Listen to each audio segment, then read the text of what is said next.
Hey guys, and welcome to the first video in this new series on lucid dreaming. We're going to start with just the basics for maybe 5 or 7 videos, and then after that we'll get into more advanced stuff. But I'm going to be putting out, probably stuff you've seen before elsewhere, just on dream journaling and reality checks, things like that. But I think I still have a unique perspective that might be taking things a little further than some of what you find out there. So even if you're good at lucid dreaming, it might be worth checking out. But if not, you can skip ahead to the more advanced stuff we'll be talking about later. But first and foremost, the most essential thing for any lucid dreaming practice or anyone trying to learn lucid dreaming is to get a dreaming journal. And it should be something that looks beautiful to you and that you personalize and that feels good in your hands and that you keep only for the practice of lucid dreaming, and you write all your dreams in. So don't be doing your math homework in there or taking notes or writing down people's phone numbers or balancing the checkbook. It's only for dream journaling. And the reason for this is we're trying to treat it like a piece of art that we're making, and it's going to be something that's sentimental that you want to keep, something that inspires you to read it and keep it next to your bed and go over it. And it's a discipline to keep a dreaming journal. So to make it easier on ourselves, we're going to treat it like it's something important, and not a chore, and make it something beautiful. In the words of Alan Moore, my favorite writer, magic was originally called the art or the craft, and that is entirely literal. And what he means when he says that is you're using images and language and words, songs, things like that to create changes in the brain. So you're literally doing arts and crafts to do magic. He says if you want to cast a spell, simply spell some words. So that makes this the most powerful magical wand that we have.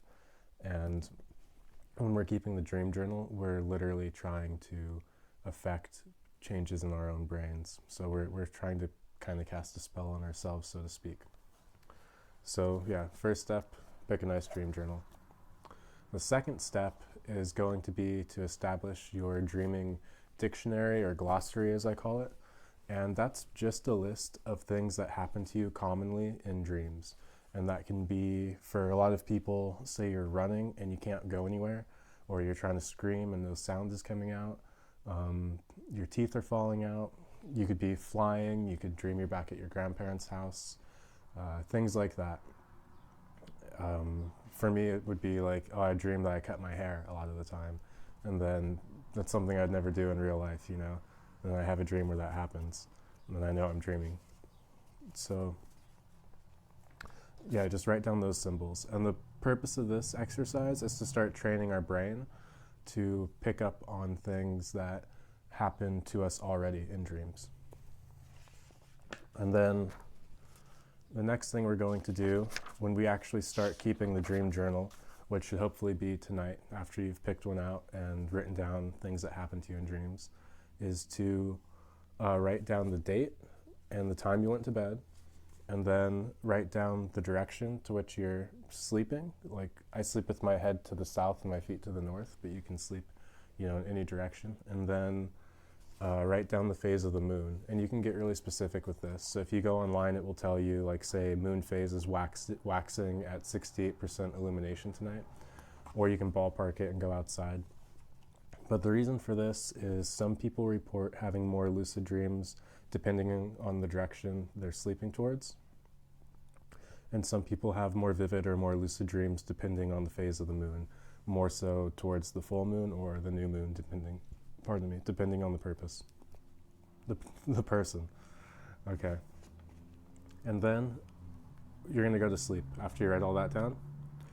And as you wake up throughout the night, if you do wake up throughout the night, roll over and grab your dream journal, which will be next to your bed, and preferably a little light that you can dim, or a candle. So here's a light. I put some tape over to make it dimmer. Red tape is the best if you can have it, or a red LED light or a candle. That way it's less disruptive to us. Red light is less disruptive to our sleep. This blue light is still pretty blinding. And then just start taking bullet points. If you're in the middle of the night, don't wake yourself up too much. Just take some bullet points to get the broad strokes of the dream down and go right back to sleep. And then in the morning, if you want to flesh it out with more details, then go back and do it then. Or if you wake up in the middle of the night and it's a really important dream, then of course record that, because if it's an important dream, it's something you might be looking back on the rest of your life for the lessons you learned in there, things like that. Okay, now I think this is the fourth step and most important step, is to look back at your notes that you took in the night when you wake up in the morning and highlight the strange times, places, and events. So we're trying to focus on strange places and times. Say if we dream we're in ancient Rome, that's a strange time. It's also a strange place if we've never been to Rome or if we don't live in Rome. And a strange event is, say we're flying, or we're talking to someone who's dead, or interacting with a childhood pet, or something like that. So by going back and really noticing strange times, places, and events, we're training our brain to notice when things are weird.